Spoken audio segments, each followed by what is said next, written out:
දැන් ඔය දෙන්නේ අතර රහසක් නැහැ කියලා කතන්දරයක් තියෙනවානේ යසෝදරා නෝනා. දැන් අපි තුන් දෙනෙක් මෙතන ඉන්නවානේ. එතකොට යසෝදරා නෝනායි මායි එක්කෙනෙක් කියලා හිතමුකෝ. මෙයා අනිත් එක්කෙනා. එතකොට මෙතන අපි ඉන්නේ දෙන්නයි. මේ දෙන්නගෙන් අතරින් කවදාවත් රහසක් ලීක් වෙන්න විදිහක් නැහැ නේද? මං ඉතින් කාට කියන්නේ? හැබැයි ඉතින් මේක කවදා හරි එළි වෙන්න ඕන රහසක්. අපි මේ කරන වැඩෙන් කමල මං ගැන නෑ කවදාවත් අපේ දුව නෝනා ගැන හිතක් හිතන්නේ නෑ. මං ආයමත් සැරයක් සමාවිල්ලනවා අපෙන් වෙච්ච වැරද්දට.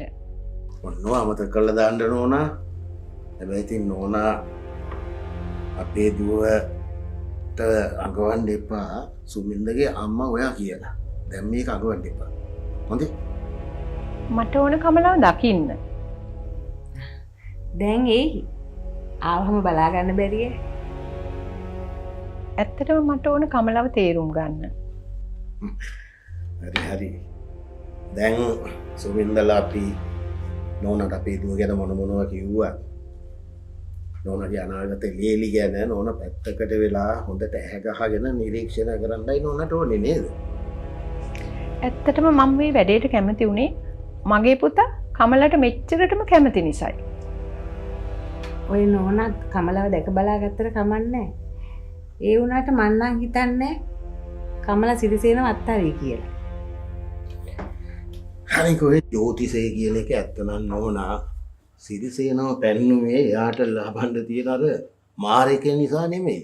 ඒක බොහොම සුළු පොඩි දෙයක්. මේ මාරකේ ඉතින් එයාට ලැබුවට පස්සේ වෙන්නේ එයා හතර අතේ ඇවිදින එක. කොහෙන් ඒ ගමන ඇවිදලා කෙලවර වෙයිද කියලා අපිටත් හිතා ගන්න බෑ ඒ කේන්දරයට අනුව. ඔය තෙපානිස්සුන් නැහැ නේද කිව්වේ අපේ දුවගේ හඳහන සිරිසේනකට හොඳට ගැලපෙනවා කියලා. දෙන්න හොඳින් ජීවත් වෙනවා කියලා. මේ මාරකේට අධිපති ග්‍රහයා සිරිසේනගේ කේන්ද්‍රයට ස්ථානගත වෙලා තියෙන්නේ සිරිසේනගේ සෙනසුරු දසාව මාරුවෙන් පස්සේ. මොකද වැටේට උනේ? චූටිගේ සහතික ටික දැක ගමන්ම කොන්වෙන්ට් එකේ සිස්ටර් එක පයින්ම කැමති වුණා. එයා ඉතින් හැමදේටම ගොඩක් දක්ෂයිනේ ඒකයි. දුව මේ ඇවිල්ලා ඉන්නේ යසෝදරා මිසි. එයා මාත් එක්ක රාලයක් අපේ ඔෆිස් එකේ වැඩ කළා. මිසි මේ මගේ දුව කමලා. මේ නෝනාට ඉඩම් කැලලක් වෙනවා මේ පැත්තෙන් අරගන්න වගා කරන්න. අර සිරිසේන ගාව තියනවා කිව්ව නේද විකුණන්න ඉඩම් වගේ. අපච්චි ඒ ඉඩම් පස්සේ විකුණන්නේ නැහැ කියලා කිව්වා. හැබැයි මේ චූටිගේ කොන්වෙන්ට් එකේ යන වියදම් වල හැටියට සිරිසේන අය නම් කිව්වේ ඒව විකුණන්න වෙයි කියලා. හැබැයි දැන් නම් එහෙම ප්‍රශ්නයක් නැහැ. කොහොමද ඉතින් සිරිසේන කියන්නේ මේ පළාතේ ඉන්න හොඳ දක්ෂ ගොවියෙක්. එයාගේ හැම බීන් අඟලක්ම බොහොම ලස්සනට බලා කියාගත්තා. එහෙනම් අපි ඒක බලමු නේද? මම සිරිසේන අයගෙන් අහලා කියන්න.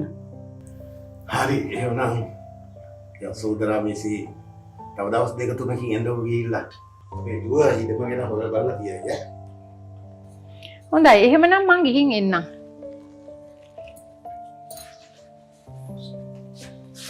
අම්මලා මට හොඳට සංග්‍රහ කරලා දුව. එහෙනම් මං ගිහින් එන්නම්. තෙරුවන් සරණයි දුව. එන්න ගිහින් එන්නම්.